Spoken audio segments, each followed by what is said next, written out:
Hello, beloveds, and happy Sunday. I wanted to pop on with you and share a little insight and inspiration and give you some truth to take into your week. We've had such an amazing weekend with this Gemini new moon, lots of new beginnings, lots of new energy, lots of breakdowns and breakthroughs.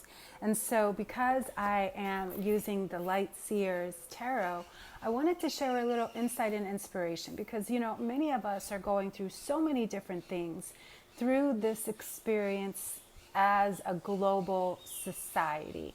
And we are the ones who are also will be bringing the light. Either we'll be bringing the light or we'll be bringing pain.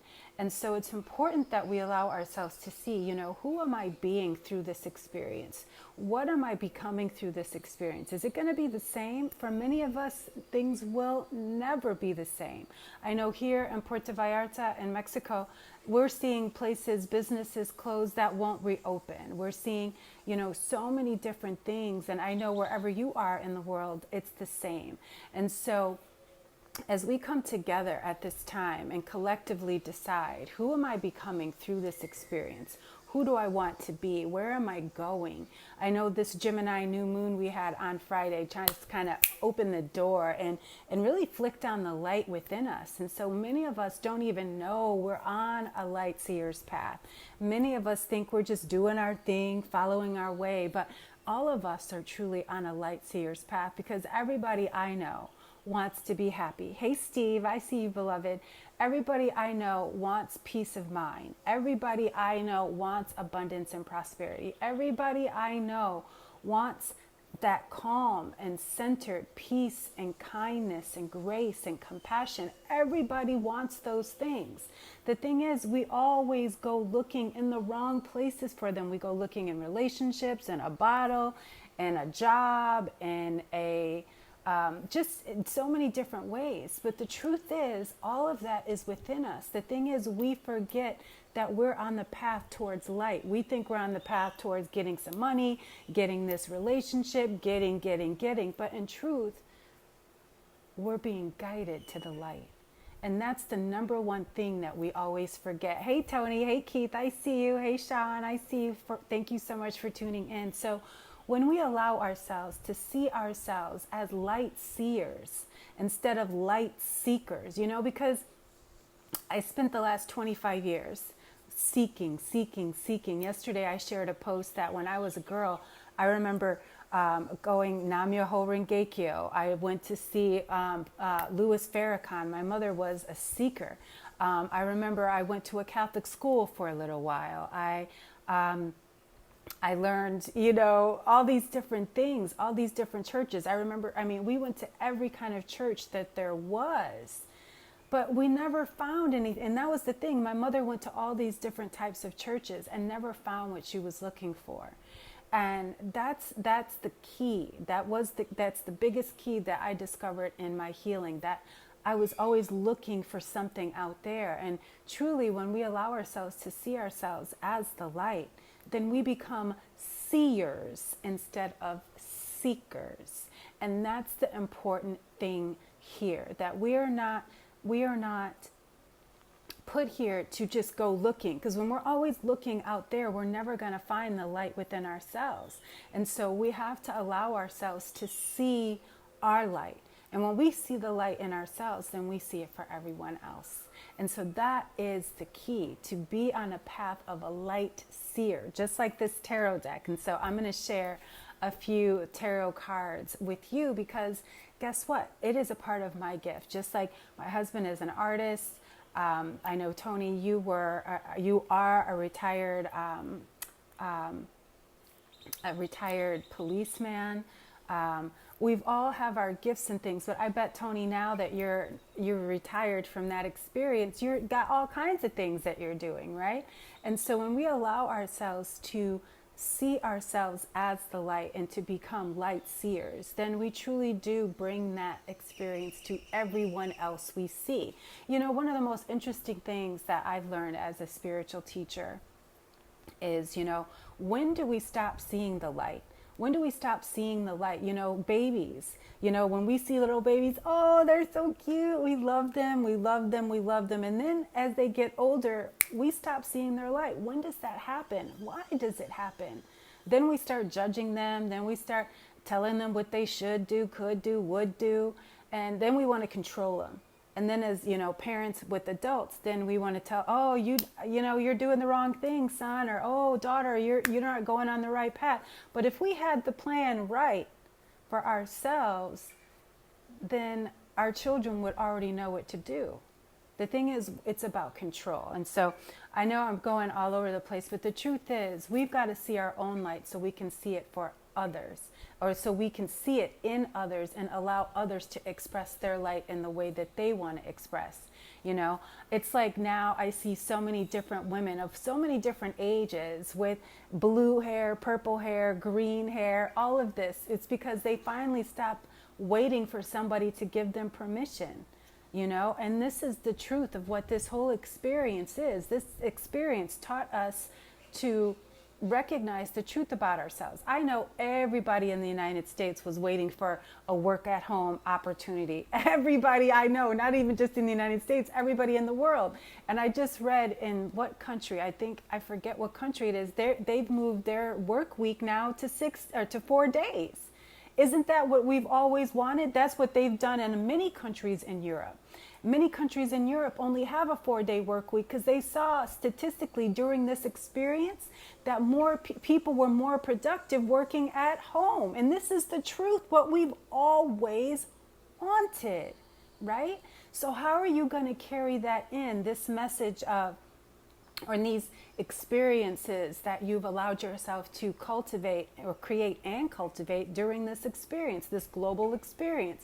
You be the light, not the light seeker. No more seeking. Be the light seer. You see the light in me. I see the light in you. So let me pick a couple of cards so I can share my light, my joy of tarot with you. And then tell you also, tomorrow is the kickoff. Did you know, first of all, kickoff for our tarot sacred manifesting class? Because I want to share with you, me and my girlfriend, Joanna Hunter, we're going to teach you how to manifest through the tarot. But before I get into that, did you know that tomorrow is World Tarot Day? Tomorrow is World Tarot Day. So if you're a tarotista like I am, you will have your decks on deck and shuffle, shuffle, shuffle. So Cathesia, I appreciate you, sister. Thank you so much for being here. And so look at this. You get the Fool. And now the Fool doesn't mean that you're silly. Oh no, the Fool means that you are taking that leap. You are all in, that you are just, here I am, universe, use me. And see, that's the thing. Many of us want a plan. We want a guarantee. But the only guarantee we will ever have is from Spirit. Spirit is the only guarantee. The fact that we've all lived through this experience, it shows us that Spirit's got our back, you know, and our front. And so this is saying, beloved, go for it. Allow yourself to open and expand. You are being guided. I love you too. Thank you so much. And so Miss Jamila, I haven't seen you on here for a minute. Are you still here, Jamila? Because I would love to pick a card for you, beloved. If you are still here, I think I mixed up my deck now. Hold on. I got it. Hey, Lorna. Hey, sister. This is my yoga sister from a long time ago. I see you. I see you. You know, I always find it so fascinating when I see people's names. I always remember exactly where I know them from, how I know them, and all that. So Jamila, this one is for you, beloved. And you get the 9 of Pentacles. Isn't she beautiful? She almost looks just like you too, Jamila.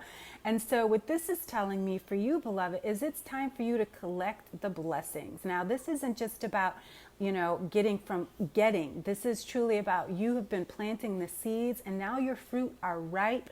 They are ready for harvest, sister. So whatever seeds you've been planting of peace and of prosperity, now is your time. 9s are always like wish cards. And this is Pentacles, so this is physical as well as prosperity. So call it in, claim it, declare it, sister. It is yours, yours, yours. So who else is here? Who else is here? Let me see some names. Let me see some hearts.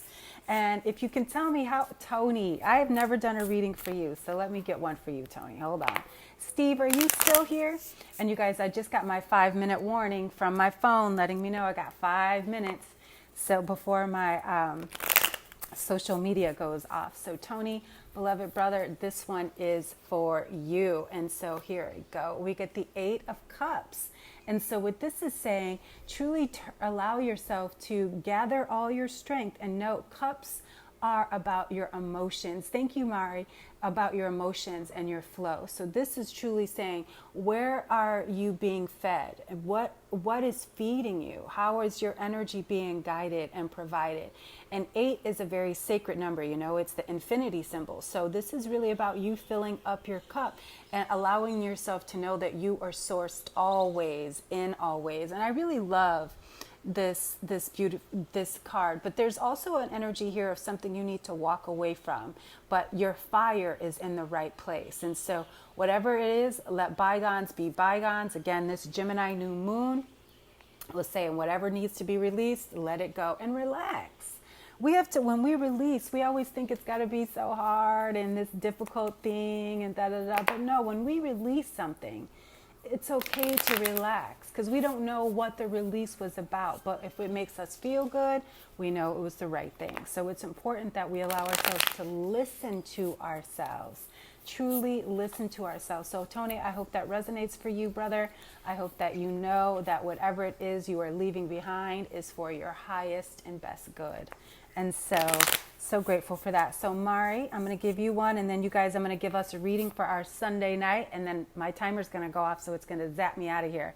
So Mari, this is for you, beloved, and this is the 6 of Swords, and this is saying, get out of your way, get out of your way, get out of your thoughts, get out of your head, allow yourself to be guided.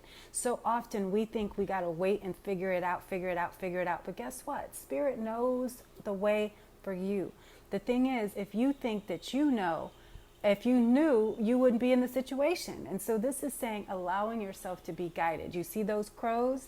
Those black birds are saying go this way, but because you think you know, you're getting in the way of the progress and the direction that you are being guided to go. I don't want to say supposed to, because that sounds, you know, I want you to know this is the way that you're meant to go.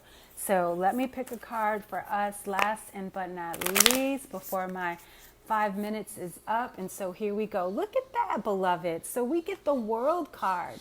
As I said, we are light seers, not light seekers. And so the world is saying the world is your oyster. And so take this to meditation, take this to bed with you, take a snapshot of this card, let your heart know that you are being guided right where you're meant to be. And if you see, this is actually a snake, you know, it's the symbol of, I forget the name of the abdicus, I'm saying it incorrectly, but the snake eating its tail. It's, you know, we're always going in these circles and cycles, and you've got to ask yourself, which one are you getting into now? Because the world is your oyster. You've got to see it from that perspective instead of your limited perspective. Hey, sister. You are so, 8 is close to your heart. All right. Hey, Sam, I see you, sister. I love you so much. Sam is my beloved sister here in Puerto Vallarta. So the world is our oyster, beloveds. And it's time that we allow ourselves to truly tune into the energy of the world that we want to see. Be a light seer, not a light seeker. And that is how we create a new world. That is how we build ourselves up from this experience as light seers, not light seekers. Oh no, there's nothing more to seek. We are the thing. We've made it through this pandemic. We continue to make it through this pandemic, or whatever you want to call it. But we are the light seers. So happy Sunday. Don't forget, if you are interested in learning how to manifest with tarot, the class opens tomorrow. You can find the link in my bio. And you are so welcome, Dee Dee. I love being able to see you too. And also, what was I also going to share with you? And don't forget, I do a tarot weekly update every Monday on my YouTube. So blessings, beloveds. You are the love. You are the light. You are the one you've been looking for. And so I love you. Happy Sunday evening. And until next time, namaste.